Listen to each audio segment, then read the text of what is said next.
Hello everyone and welcome to the Smashi Business Show. Today is Monday, July 28, 2025. I'm Abdul Majid Awan. And I'm Ward Ahmed, and we've got a packed show for you today. Firstly, we will discuss how Saudi Arabia publishes new law on foreign property ownership.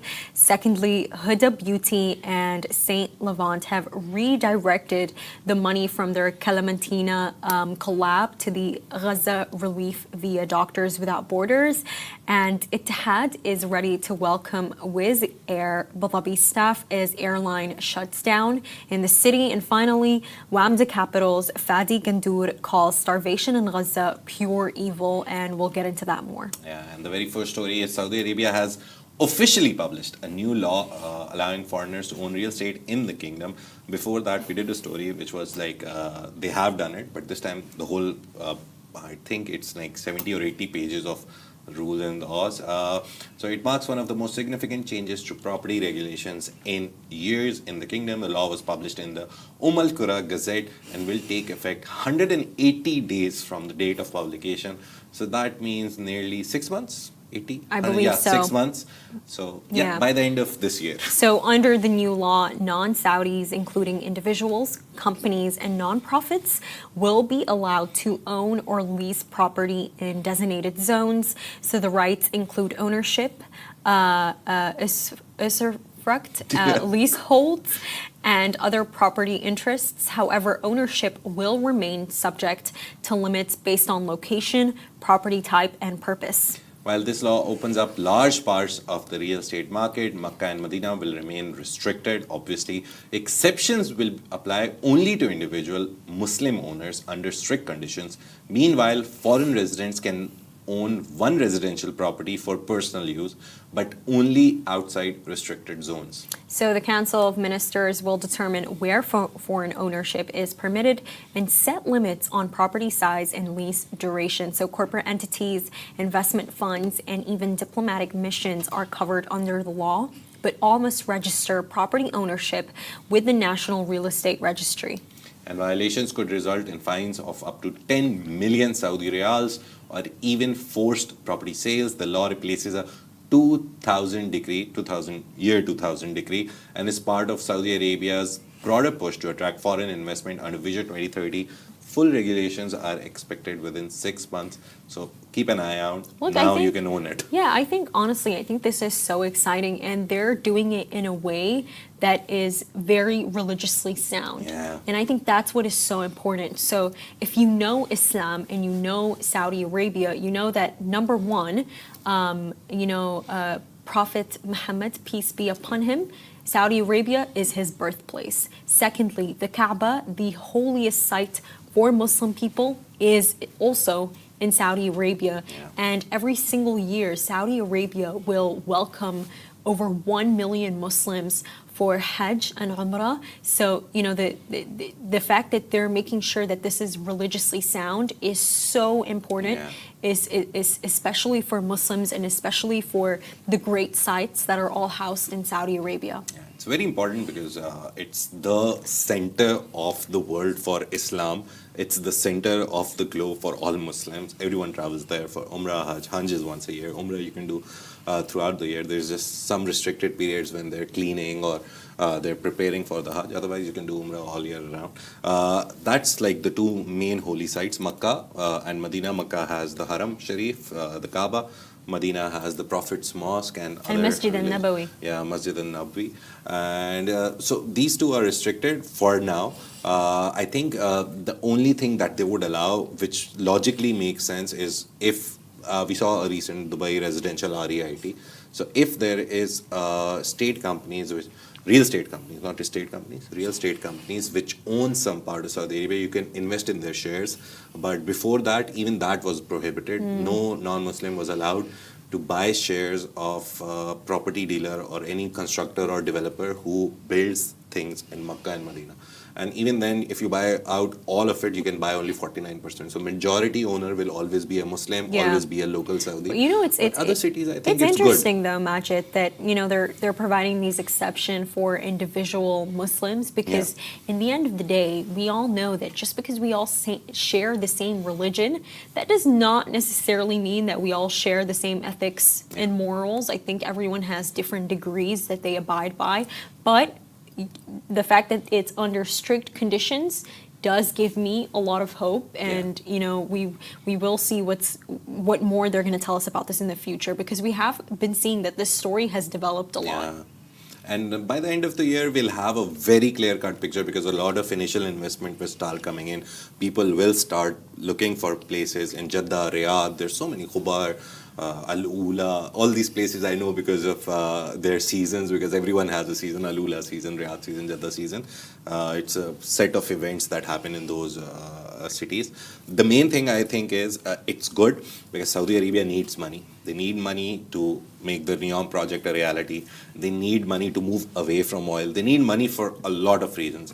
And one of the things that you can do best, which you've seen in the UAE, Dubai, Abu Dhabi, Sharjah even now, every day I see a Sharjah news report about Sharjah prices going up as well. And I'm like, okay, where are we moving next? The Sharjah people, if the rents are going up and the prices are going up. But you have a very nice blueprint in Dubai, in Abu Dhabi, in Sharjah, in the whole of UAE, how to handle properties, the freehold property, which you can own 100%, the government-led properties. So we have a very nice blueprint. Saudi Arabia should follow it, and for all the other cities, it's a lot of money that will come in because, again, recently Dubai, Abu Dhabi, best tax countries, safest countries, top 10. Saudi Arabian cities were also there. So it's a safe place. It's a nice place. If you're a Muslim, it's the perfect place because you have the house of God. You can go and do Umrahs and Hajj also. So yeah, very nice investment. I personally think a lot of Muslims will go first. A lot of foreign Muslims who belong to other countries are not Saudi locals. They will go in first. They will invest first, and then foreign properties will also follow. You really think so? Yeah, Muslims would love to own a No, place in that country. I completely agree with you, but Yeah. I think for me, what came as a shock to me is the second that Saudi Arabia starts opening up, you have someone like Adam Newman, the Israeli businessman, who immediately established his real estate venture Flow in Saudi. It's already a unicorn. Yeah. It's valued at over $1 billion. So I'm not sure if I agree with the fact of Muslims will immediately follow. See, if I am given the option to buy a property in the Holy Land, in Saudi Arabia, basically, I would happily take it because one, Muslim, two, very near to the Makkah. You can have a weekend trip for Umrah. That's a very nice feeling to have. My wife grew up with that, so I understand it from her perspective. I've never lived in Saudi Arabia for a longer period. So from her perspective, it was like a weekend thing, going for Umrah. Right now, anyone from any country in the world, if you have money, sometimes it's a visa problem, sometimes it's closed, sometimes this, sometimes that. But for locals, it's like a normal mosque. They just go. It's like open to everyone. They And can just for easily more go, context, guys, for every single Muslim, at least once in your life, Hajj is an obligation. That is 100%. If you have the means. But it is one of the most important things that every single one of us has to undertake. It's the fifth pillar. If you go in order of preference, first is the kalama, second is namaz, 5 times every day, and then you go on, and the fifth pillar is Hajj. Sixth, which is not obligatory but is very emphasized upon, is jihad. It's a very different definition from what you've heard on Western media. But yeah, there's jihad bil ilm. When I was reading about jihad, the first thing was like that jihad bil sayf, the jihad with sword, is the last one. You have to do. You can do jihad. Self-control is jihad. So there's a very weird definition that the Western media has made of jihad. Every time we say, oh, he's a jihadist, he's doing this and doing Sean that. Maguire flashbacks. Yeah, right? But jihad is very simple. You learn, you get education, that's jihad bil ilm, that you're getting education. If you self-control, that's jihad bil nafs. So self-control is also a form of jihad. But we've been only told about the sword, but yeah, we'll discuss it someday else. Let's move on to the next story, and it's about another good move that is coming out of Huda Beauty, and we've known since we've been here, we've covered a lot of things that she's done, gave a lot of money, and now beauty brand Huda Beauty and Palestinian, French, Algerian artist Saint Levant have redirected their $210,000 in proceeds from their collaborative product Calementina to Médecins Sans Frontières, basically Doctors Without Borders. That's the French name for it. And the move comes in response to the deepening humanitarian crisis in Gaza. So the collaboration was launched earlier, just a week ago, and featured a lip oil inspired by the clementine fruit, a symbolic nod to Palestinian heritage. So originally, the full proceeds were set to support agricultural initiatives in Palestine, but with access to food and aid now critically blocked, the partners have shifted their focus to urgent medical relief. And in a joint statement, both Huda Beauty and Saint Levant, whose real name is Marwan Abdulhamid, emphasized that humanitarian needs in Gaza had reached a tipping point. They added that the redirection of funds was made in consultation with stakeholders and out of moral responsibility. So the $210,000 donation will now help support MSF's emergency medical work on the ground in Gaza, including trauma surgery, post-operative care, and mental health support in areas where hospitals remain operational. And Huda Katna, founder of Huda Beauty, everyone knows, has been vocal in her support for Palestine, often using her platform to raise awareness. This latest move reflects a broader trend of brands aligning with urgent humanitarian causes during conflict.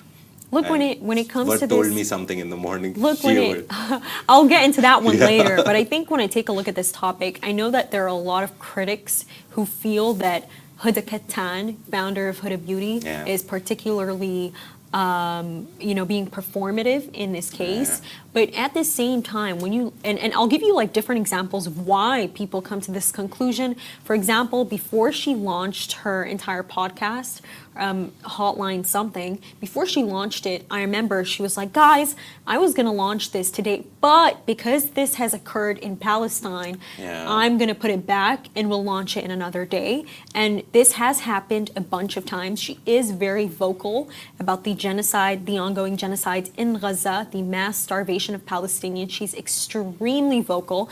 And for some people, this is almost performative. And in fact, Saint Levant, he's also been accused of the same thing. Yeah. But whether it's performative or not, whether these people, whether this is all some kind of secretive marketing tactic, in the end of the day, the money is donated. In the end of the day, both sides are benefiting. So I think the argument of her being performative, it honestly falls flat, because in the end of the day, she's still donating it. Even if it makes her look super good, the donation is still going out. And, with Huda, she's so interesting, because if you think about it, have we ever actually seen Huda Beauty hang out with all of these A-list Hollywood celebrities? Like, let's actually... Maybe one or two, maybe. No, exactly. We never actually see her hanging out with them, which brings me to my point of why I don't think she's being performative. Basically, there was this interview that was done with this famous American journalist, I believe her name is Anna, with Tucker Carlson. And in this interview, she basically said how it is completely true that Israel sold weaponry to Azerbaijan to carry out the Armenian genocide. And in the comment section, Huda Kattan came and commented, all my Armenian friends say that this is true. And she commented about how Kim Kardashian will speak about the Armenian genocide, but she will never actually ever fault Israel or protest against what they're doing, which brings me to my point of why I don't think Huda Kattan is performative, because who would go against Kim Kardashian? Yeah. I mean, this is the queen bee of all queen bees. So this is why I think that she is standing strong. She knows that she's a part of a region that really does support her. Yeah. The lip gloss Clementina, I have the collection. I Nice. love her makeup. Her makeup is honestly great. I think this is a great cause, and we can't blame her, performative or not. It's doing great. What do you think, Majid? I personally think whoever does whatever best and then gathers money is the best way to do it. If we've seen over the years, Live Aid is one of the examples, because recently there was some problem with it. And recently I also saw that there was one Live Aid event where actually they were short on money, and they got a call from the Dubai ruler, His Highness Sheikh Mohammed bin Rashid, and he donated $1 million like this. I saw this post somewhere. I think Love in Dubai or someone, we also covered it. Wait, to what company was it again? Live Aid. Live Aid is a event where a concert happens, the biggest Right. stars in the world come, and then they gather money, and all that money goes to some cause or some effort. I think the first one was for Ethiopia Yeah. because there was a famine. It was 1980 something. Don't remember the exact date, but it started from there. The Live Aid, people performing. Now you can make a point like, oh, why are they dancing and jumping and then collecting money? Because that's the best they do. They're performers. They're performers.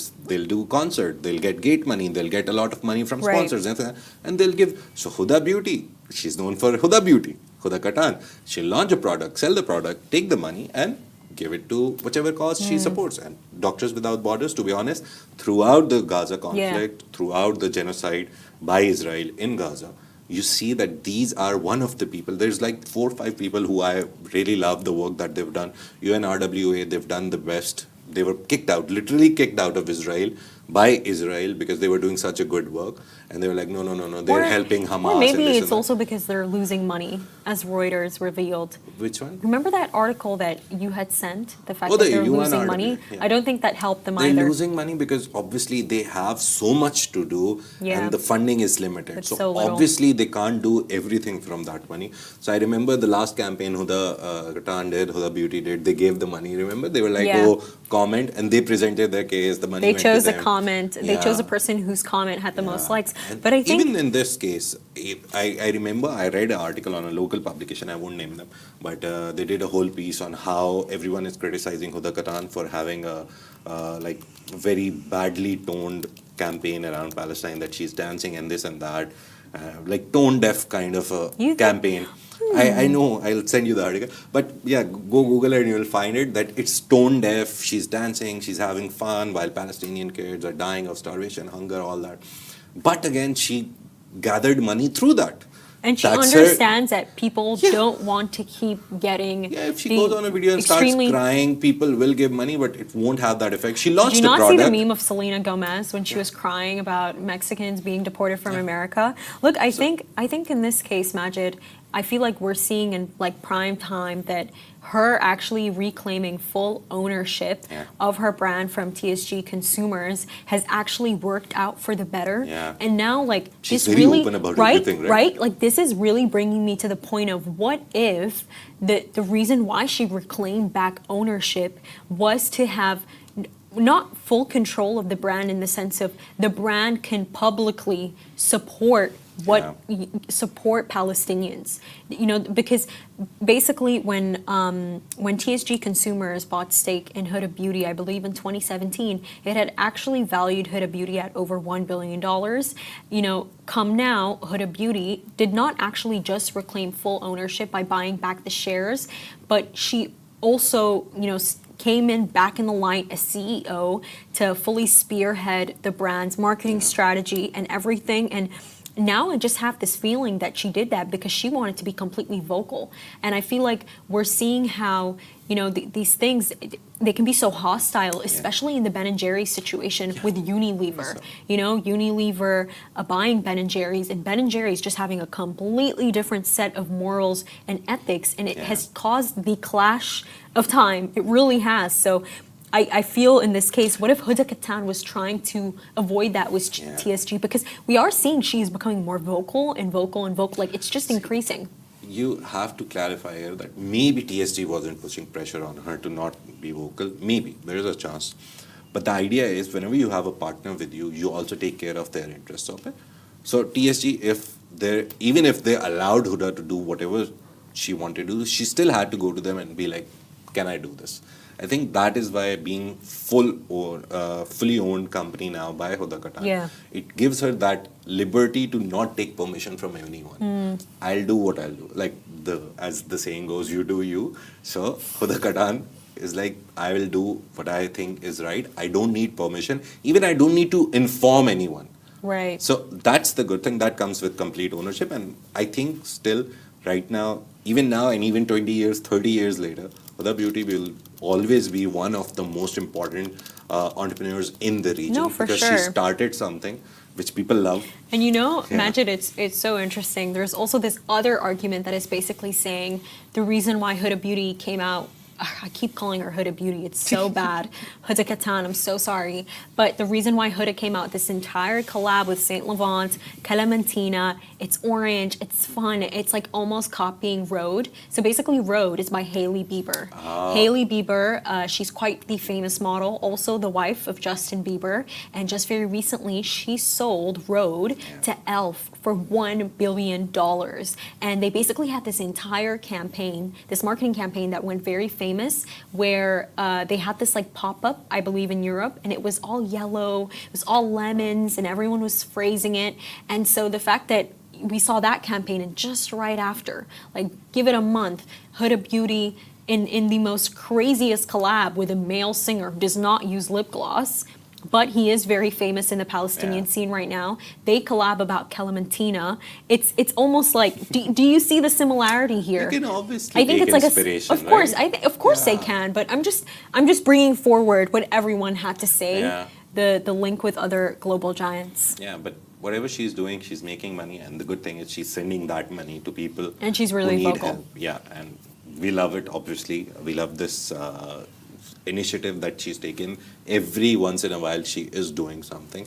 Last time it was 1 million dirhams. This time it's $210,000, nearly 700, 800,000 dirhams. So it's not bad money, and the people actually need it. We'll talk about this more in the next to next story.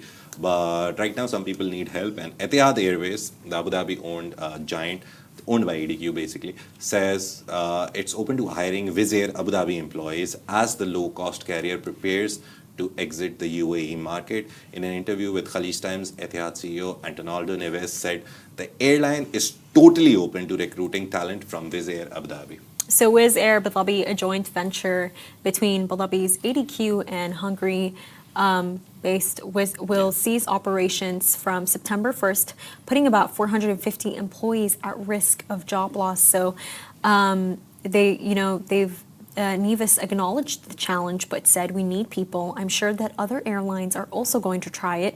This is business as usual. And Etihad is already in hiring mode as part of a major growth push. We've seen that with Emirates also, the Dubai-based airlines. They're hiring 17,000 something people. Wow. Emirates, the last number I saw was 17,000 people they're hiring. So yeah, Etihad is also following suit. But Neves confirmed that the airline plans to take on around 2,500 new employees in 2025 alone, including 350 pilots and 1,500 flight attendants every year. So Etihad is also preparing for a significant fleet expansion. By the end of this year, the airline expects to receive 22 new aircrafts and grow its total fleet to between 200 and 220 planes within the next 5 years. And Wizz Air Abu Dhabi winding down, they're closing. Everyone knows very weird reasons given. I think one of the weirdest reasons was, it's so hot here. Etihad's expanding footprint could offer a lifeline to displaced aviation workers. If I remember correctly, if Etihad is hiring 2,500, Wizz Air had like 450 staff, which needs a job. So it's very nice that they can assimilate into Etihad's operations. Neves also concluded, he said that Etihad recruits globally and welcomes resumes from across the industry. It's not only the Wizz Air employees; they're ready to. They're open to anyone who wants a job with Etihad. Look, and I think it's one of the. I won't say it's one of the biggest. It's the second biggest in the UAE after Emirates. Sorry, Etihad. Emirates is better. Majid, do you know how much of Etihad ADQ actually owns? Etihad, all of it. Because Okay. whenever Antonaldo Neves, we've done a lot of stories because they're going for an IPO. They've delayed the IPO so much. It was supposed to be last year. Then they were like, on Eid, we'll do it. Then after Eid, the markets crashed because Mr. Trump was ready for tariffs. Also, August 1, all the tariffs will reactivate. Whoever hasn't done a deal with Trump will get the actual tariffs that he announced in March.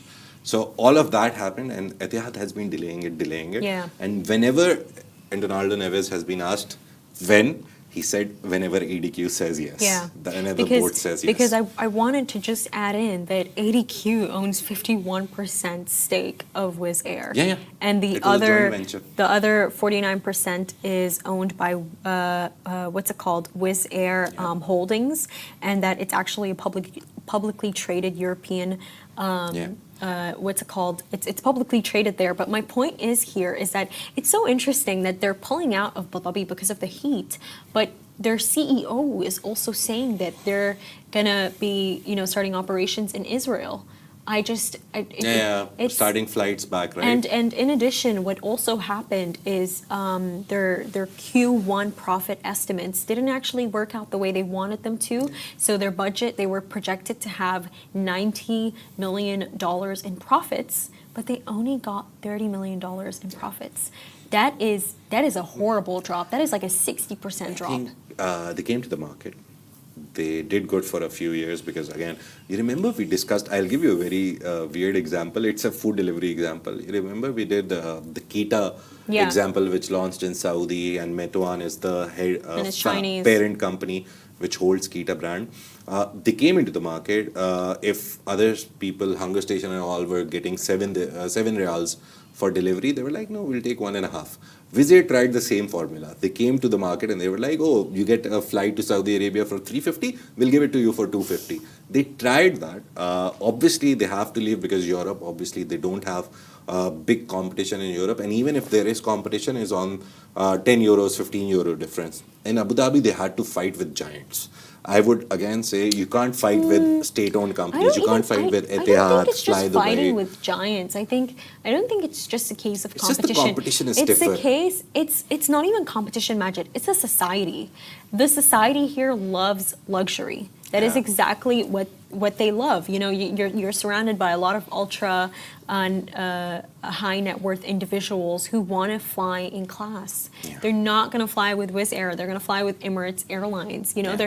I feel like there's certain things that not even rich people would cheap out on. I think if the difference is 100, 150 dirhams, people will be like, no, I'll fly Etihad. Right? And if the difference between Fly Dubai and Emirates, same flight, same day, same time, nearly the same day, I would go for Emirates because it's like a $250 dirham difference. So I will fly Emirates because I know I'll get that. Even in the worst economy class, I'll get the treatment of a king, even if I'm not sitting in business or first class, right? So that 200, that value addition, it's very important for a lot of people that I will give 200 dirhams. I just want to fly comfortably, right? So cheap airlines, they work, they're very good, they help a lot, but I think Dubai, Abu Dhabi, the people have been spoiled so much because the difference between the lower carrier and the high carrier is not that much. Sometimes, obviously, season, when there is a season like right now, everyone will start coming back to the UAE because the summer holidays will be over. Then the difference will be higher. It will go to 600 to 1,000 dirhams between Fly Dubai and Emirates, obviously. But in the normal season, it's like 200 dirham difference. I've flown that and I was like, I should have spent that 200 dirhams extra and gone to Emirates, right? Also, the convenience factor, we never talk about this, or we always miss this point. There is a convenience factor. Metro goes to the T3 and T1 where Emirates flights take off from. It doesn't go to T2, so you have to literally take a taxi. So wherever you're from, you spend at least 40, 50 dirhams. I spend 150 because I live on the other side of Dubai. I spend 150 dirhams to just take a taxi to T2, the Terminal 2 of the Dubai airport. So it's again the same, right? If I go to T2, instead I should spend 300 more and buy an Emirates ticket, take the metro, travel easily, just sit. I'll be thrown at the terminal, I'll just go inside, right? So there's convenience, because there's a lot of things that people actually take into account when all of this is happening. I just think Wizz Air came to the region, they thought they would be good. They did good for 2-3 years. Look, there's not many cheap steaks in this region. Yeah. There's not many cheap They steaks just in couldn't this compete. region. And they're running away back to Europe, where they're most profitable and they want to stay there. There's just one comment from Pera, P-E-R-A, if I'm saying your name wrong, sorry, but they talked about the 90 million that you said and said, well, it's a terrible drop of profits. So yeah, thank you for the comments. You can, if you're listening, you guys can also comment. We'll read your comments. Yes, we will. We'll just make you a part of the conversation. And the last story for today is...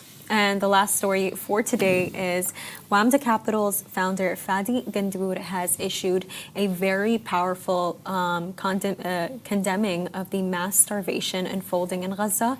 In a public statement, Ghandour said, "Those who see this horror and don't condemn it are not human. Pure evil." Now, his words come as reports confirm that starvation deaths in Gaza have now surpassed 120, including more than 80 children, and the estimates are probably more. Yeah. According to Al Jazeera, 2 more infants have died from malnutrition in the last few days. Every day we see a picture or some death reports, which is very sad to be honest. In a world which is full of, I won't, it's full of science. It's a very difficult topic to talk about. It's full of science. We're growing tomatoes in the desert. Pure harvest is one of the examples that we're doing everything that was like humanly impossible 10, 20 years ago.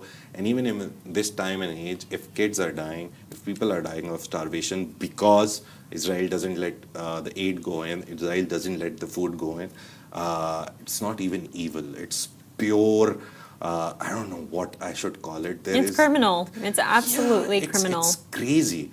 But yeah, a lot of kids have died of malnutrition.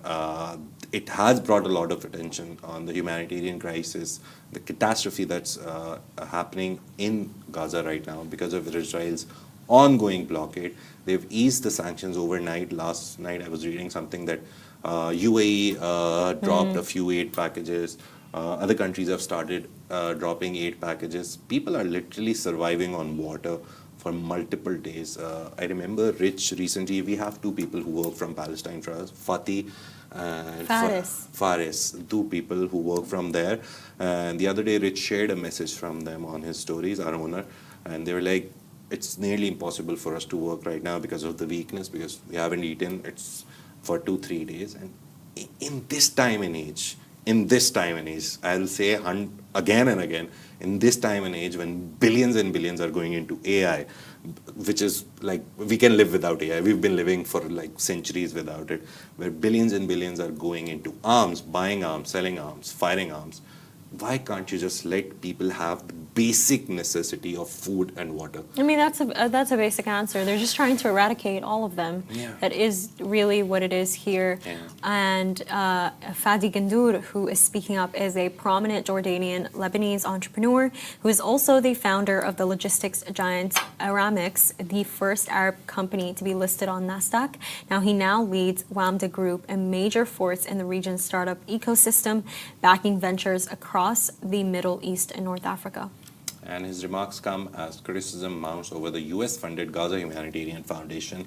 The organization, reportedly run by a former CIA officer, is under fire after Israeli forces allegedly opened fire on civilians gathered to receive its aid deliverables, raising serious concerns about the safety and coordination of humanitarian efforts. And so with global figures like Ghandour speaking out, calls for accountability and immediate international actions are growing louder, but for many in Gaza, the situation does remain unchanged, desperate, dangerous, and worsening by the day. I think that right now, the best thing we can do right now is to amplify and support creators who are really making a difference. Now, me and Majid do always go out of our way to pick up on stories that can amplify the voices of Palestinians more, or basically speak against the hypocrisy in the West. But someone that I would follow is Yusuf Amr. He's a great journalist. He has a channel called Scene TV Palestine, I believe, and the work that they're doing is absolutely amazing. You were there when we interviewed them? I did interview him. Was there I did interview him with Rich, met him but briefly at Web Summit. Didn't have a long chat, but yeah, very interesting person. I see his videos. He's really great. But I think with this entire situation, Majid, it's so interesting how you now have so many Western voices who are drawing the comparison between Hitler and in 1945 to what is going on right now. And I think the worst possible thing that is happening to Palestinians is this is all happening to them within their homes, within their land. With Adolf Hitler, he would create concentration camps. He would send people to Bergen-Belsen, Auschwitz, and you have Netanyahu. You have Israel. This is their own land. Imagine you're just and they're sitting under tents. They're sitting in their own homes, and this is the kind of treatment that they get. I mean, it's absolutely horrid. It is, and I understand what you mean in this kind of generation where there's trillions of dollars all around us. It's so easy to take them out of this. Yeah, like historically, whenever someone talked about Africa, you've seen the pictures. Those pictures have won awards when it came to Africa and the famines. And again, at that point, even there was so much money in the world, and you couldn't help a kid who was hungry. That's it. And exact same thing has been happening since October 7th. Since this, it's not like it's not possible. They're just not allowing it. How bad can you be? How evil can you be? That's the question. And we don't have an answer to it. I think no one has an By answer the to way, it. I actually saw a video of Ben Gvir. So he's basically one of the Yeah. ministers in Israel who got this international ban. His accounts have been frozen worldwide. He's not allowed to go to certain Western countries. Canada, Europe, the European Union, the UK have stood against him. But Ben Gvir basically came and said that it's their right to starve Palestinians, and it's their right to not allow any aid, and that Netanyahu should not allow it while the hostages are there. Yeah. If you care about those so-called hostages so much, if you're restricting aid, They're also aren't they letting them food, aren't right? they gonna starve too? Yeah. It just does not make it makes absolutely no sense. Yeah, the other day I was reading this article. Ben Gvir is very staunchly mentioned in that article. I completely forgot it was Financial Times, Wall Street Journal. Who was it? I'm just looking for the link. But yeah, it's by New York Times. The whole report. It's called. The headline says everything. I won't read anything else. I won't tell you the details. You can go and read it. Is it the one about the genocide? No, there is not a genocide. How Netanyahu prolonged the war in Gaza to stay in power. That's the headline by New York Times. They went on, they found all the minutes of the meetings that happened throughout the October 7 attack, before it, after it. They have the conversations, and everything points to just one thing, that it's not a war against Hamas. It's not, this article, it's not a war against Hamas. It's not a war against anything. It's not a war for Judaism. It's not a war against anti-Semitism. It's just a war to keep Netanyahu in power. That's what the article is. Just go read it and you'll know. And New York Times is not a small publication. Obviously, every publication has done something bad in their life throughout the decades but that I'm not they've really been in. their grandest supporter, though. Yeah, I am not. I because won't it's- support all because these Western imagine, publications. It's almost as if like the writers do not all agree. You know, Yeah. you have an opinion article coming out that no, there is not a genocide in Gaza, and then you have this one coming out like their newsroom is not in agreement. Give you an example, very short example. In Pakistan, when I was working for the Express Tribune, so we're the publishing partners of the New York Times, I remember a lot of things would come to us from their side. So we were the publishing partners. We would just publish whatever they wrote. We never gave our opinion on it. But somehow we were the publishing partners, and the Express Tribune was a partner to the New York Times. We basically used a lot of their design skills and everything. So the idea was that we will have our own voice, our local voice, our Pakistani voice in the Express Tribune. The funny thing was that a lot of them were dictated somehow from them because we used their name. But the good thing was you need a very strong editor at the helm. I would give an example of which I'm not like doing something bad, like I'm not buttering him, but you need a very strong leader at the top. For us, Augustus Media, we have Richard Fitzgerald. He's listening, he listens to our podcast every day. I'm not buttering you. I'm just saying that you need a very strong figurehead.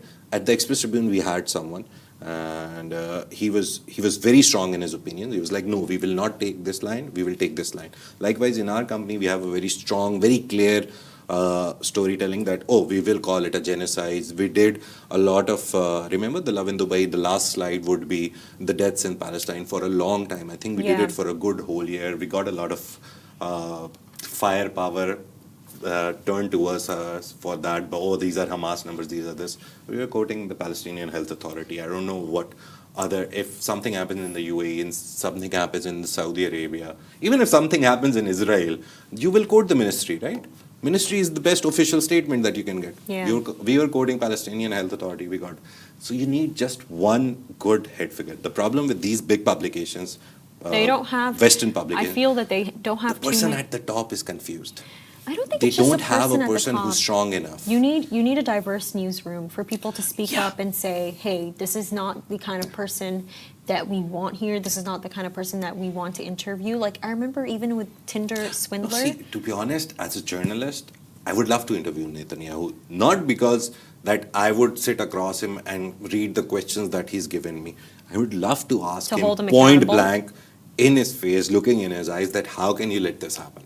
I would love to do it as a journalist, as a human being, or as a person, as a Muslim, as anything else apart from a journalist. I would never even want to talk to him. But as a journalist, I would love to sit in front of him, look into his eyes, and be like, why? What's your logic? I want to know right in front. But he's told everyone his logic. He's told. He will lie. I remember there was. I just want to ask him that but question. He won't lie. It's a journalistic duty, right? He lies, but I remember there was this video, Majid, where he was holding up this map, and if you actually look very closely at the map, you can clearly see what countries Israel wants to take over. They have an agenda. It is all there if you look very closely. And I think that's a wrap for today, everyone. Thank you so much for tuning into the Smashi Business Show. Make sure to follow us across all social media channels at Smashi Business and stay ahead with our daily newsletter. You'll find the subscription link in the description. And this has been a Smashi Business Show, a Smashi Business production, part of the Augustus Media Podcast Network. A big shout out to our 2.2, I think. Now we've reached 2.2 million monthly listeners across all our platforms under Augustus Media. That's Levant Brands, Smashi Brands, all of them. If you're interested in any city, go to the Levant Brands. If you're interested in one of Smashi Business, Smashi Sports, Smashi Entertainment, you can go to them, listen to our daily podcast. We love to bring that information for you. And if you're one of them who's sharing or telling other people about us, we love you, we appreciate you.